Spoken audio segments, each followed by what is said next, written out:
temáticas como elas são lançadas para cima da mesa, não é? Uhum. Ou seja, nós conseguimos em 25 minutos falar sobre fiscalidade, Sistema Nacional de Saúde, educação, quer dizer, se formos a ver bem, falamos na verdade 3 ou 4 minutos por tema, e eu acho que isso até às vezes acaba por ser desinformativo, muito mais do que informativo.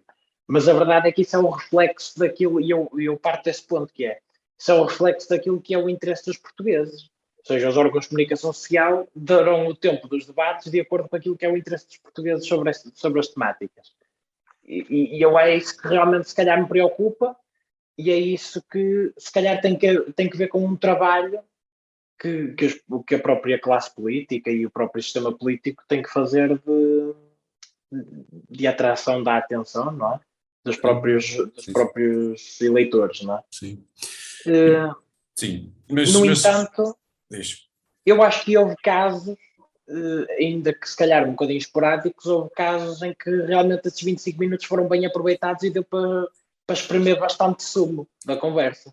Muito bem, Eh, e deu, eu aproveito então o teu andamento e exatamente eu queria também ouvir depois os outros, mas já que falas dessa forma, deixa-me perguntar-te quais, em que aqueles debates que tu tiveste a oportunidade de assistir e que tivesses sacado algum desse sumo que ainda agora falavas, por exemplo. Dá-me um exemplo, por favor. Ora, dou, por exemplo, o exemplo do debate do PSD contra a Iniciativa Liberal. Por exemplo, eu acho que foi um debate em que realmente houve, para o comum eleitor que não consegue muitas vezes entender qual a diferença entre os dois partidos, houve claramente um distanciamento, houve um demarcar de posições, houve um demarcar de convergências também, porque isso também é importante. É importante os eleitores saberem, quando votam em determinado partido, em que é que ele converge com o outro, porque depois os arranjos parlamentares muitas vezes são feitos com base nessas mesmas convergências. Dou, por exemplo, o exemplo do debate do Rui Tavares com a própria Iniciativa Liberal, do Rui Tavares até mesmo com o PAN, por exemplo, fiquei muito surpreendido com esse debate, apesar desse debate ser se calhar pouco apelativo à generalidade dos eleitores. Acho que foi um debate em que se conseguiu realmente demarcar qual a diferença entre duas visões ecologistas do país, não é? E pronto, estou a dar estes exemplos, mas poderia dar mais. E, por exemplo, este surgimento ou reassurgimento do livro, vocês têm se sentido esclarecidos? Ricardo, estás com a palavra? Sim, eu até poderia dizer que o Rui Tavares e o livro foi a surpresa para mim. Foi a surpresa dos debates. Se calhar, ou melhor, se calhar para mim nem tanto, porque eu já conhecia o Rui Tavares, já ia acompanhando o trabalho, porque pronto, nós estamos no meio da política e temos sempre aquela tendência de ir Procurar. pesquisar e ir ver, não é? Mas acho que para o comum eleitor, o Rui Tavares foi mesmo uma surpresa. Acho que conseguiu ter uma abordagem, principalmente uma abordagem diferente à política, uma abordagem se calhar mais acho, estilo alemão, estilo europeísta, no sentido de haver muito mais uma política de convergência e menos uma política de guerrilha, não é? Principalmente à esquerda, que isso, hoje em dia, a nossa esquerda, até pela dissolução do Parlamento, está muito num clima de conflito. E o Rui Tavares foi o primeiro a chegar e dizer: não, nós queremos fazer um pacto ecologista, progressista, que envolva todas as forças políticas e depois, dependendo da força parlamentar dos diferentes partidos, iremos arranjar aqui uma série de convergências. Acho que isso primeiro foi logo uma surpresa desde já, não estava a contar, tanto como também o lançamento de várias questões para cima da mesa. Falo, por exemplo, do rendimento básico e condicional. Acho que é preciso uma coragem política, apesar de concordemos ou não concordemos com Eu estava essa posição, curioso, não é? concordas? Muito rapidamente para Eu passar. não tendo a concordar e eu explico muito rapidamente porquê. Primeiro, porque acho que Portugal não pode focar-se na aplicação do rendimento básico e condicional quando não tem outras coisas básicas, como o crescimento económico, para conseguir aplicar isso, não é? Acho que Exato. isso estamos a pensar em redistribuir a riqueza que não criamos, não é? Começa logo por aí. Depois, porque Portugal não é um país laboratório. Ou seja, o Rui Tavares, para mim, tem um grande problema que é, acha que tudo é feito através de projetos piloto. É um projeto piloto para o rendimento básico condicional, ou outro projeto piloto para outro tipo de coisas a nível da ecologia. E eu acho que Portugal está num ponto de estagnação que tem que pegar nas políticas que realmente eh, fizeram e deram crescimento económico no estrangeiro, no exterior, e importá-las para cá. Caso contrário, andamos a fazer projetos piloto sem primeiro sermos um Estado minimamente que assegure minimamente as coisas básicas. Deixa-me passar e já que tu estás ligado ao futebol, vou passar outra vez a bola e desta feita à Ayana. E para ouvir, então, não sei se consegues, daquilo do pouco ou muito que entretanto conseguiste assistir, que é difícil assistirmos a tudo, obviamente, mas depois vamos vendo o resumo. Eu entretanto, também não vos ouvi, mas agora aproveito para introduzir, porque esqueci-me há pouco, esta importância que a minha acho muito importante.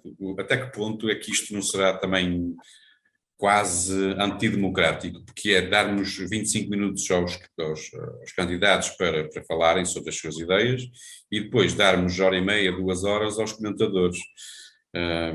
Muitas vezes, alguns deles até ligados enfim, também é isso, mas acima de tudo, daquilo que tu fostes vendo, Ana, qual é a tua ideia? O que é que conseguistes extrair de algum sumo, como lhe chamou o Ricardo? Concluindo a frase que o José Carlos ia dizer, que muitos dos comentadores fazem parte das estruturas dos partidos políticos, portanto, não deviam ser eles a estarem nessas mesas de debate, porque, claro, estão sempre influenciados e não são imparciais, e a mensagem que passam, claro que está sempre condicionada. Mas relativamente ao facto de eles terem mais tempo do que propriamente o debate em si.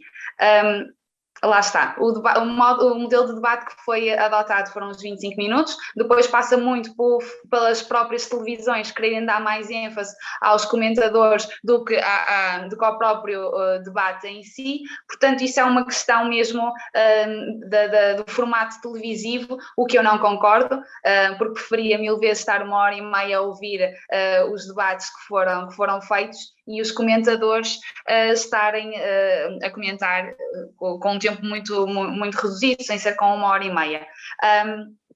Agora, relativamente também à outra questão relembro-me da Carlos. O resumo daquilo que tu achaste dos debates até agora e o que é que conseguiste extrair. Sim. É como eu disse, eu tive uma ideia diferente da com que fiquei agora no final, mas gostei principalmente para além do meu candidato, como é lógico, eu acho que ele esteve brilhante em todos os debates. Uma surpresa muito boa para mim também foi o João Coutrinho de Figueiredo e também o Rui Tavares. Gostei muito, principalmente com uns debates, um que foi que o Ricardo já mencionou, que foi o do PSD com a Iniciativa Liberal. Gostei também que foi com o PSD e o Chega também, porque foram debates que deram para mostrar, e também, por exemplo, o PS e o Bloco de Esquerda, foram debates que conseguimos perceber as diferenças mesmo que existem, apesar de estarem perto, ou seja, neste caso PSD e Chega, ou PS e Bloco de Esquerda, as diferenças que existem mesmo nas mesmas alas partidárias. Portanto, e deu para perceber as guerras internas que se estão a passar neste momento também, e o facto de cada partido que se querer desmarcar do outro. Se fosse há uns anos atrás não seria assim, mas neste momento, como estamos nessas guerras políticas e tudo é incerto, aliás, nós nem sabemos que acordos é que vão ser feitos depois do dia 30, portanto, acho que este tipo de debates, estes principalmente, foram muito interessantes. Contudo, acho que, apesar de achar que os debates então também deveriam ser um bocadinho com mais algum tempo, como referi há pouco, acho que alguns deles tiveram muito conteúdo. Tiveram conteúdo e conseguiram falar, os principais temas foram os serviços públicos, as taxas e os impostos, ou seja, a economia em geral. Relativamente também aos jovens, o enfoque foi sempre a questão dos salários. mas acho que conseguiram, de certa forma, ter algum sumo já para o final. Acho que alguns não foram bem aproveitados, mas sim conseguiram ter algum sumo, algum dos debates. Muito bem. Deixa-me ouvir o Paulo, e ainda bem que já começaste a introduzir também aqui este tema que eu iria deixar para o fim, mas começo já também com o Paulo, juntando aquilo que já ouviste do Ricardo e da Ana. Paulo. Os jovens não têm sido esquecidos nos debates, apesar de tudo, quer dizer, não é um assunto recorrente, mas já se foi falando, certo? Ou pelo menos eu tenho esta ideia. Convinha que ligasses o microfone, Paulo. Peço desculpa, era para não ter ruído durante as intervenções. Sim, fazem bem, mas sim, não se preocupa com isso. Eu acho que os jovens não têm sido esquecidos nos debates.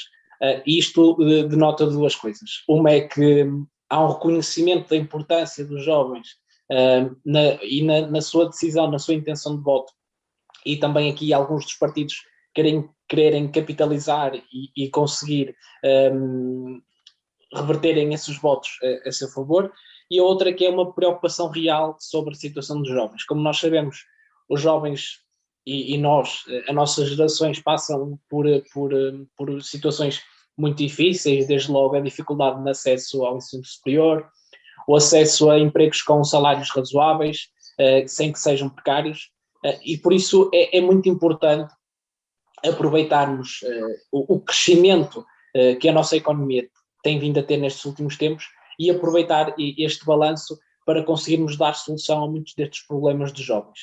E dar soluções a estes problemas com soluções muito concretas.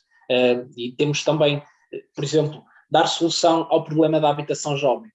É muito difícil para nós, jovens, hoje em dia, conseguirmos ter independência financeira e conseguirmos ao mesmo tempo sair de casa dos nossos pais e viver de forma independente, porque os salários são baixos, o preço das habitações está cada vez mais elevado, e por isso é um dos problemas que é preciso dar soluções. E tem-se falado, já ouviste falar, já aproveitando, por exemplo, o que é que foste extraindo destes debates, aquele termo que o Ricardo usou tão bem, o sumo?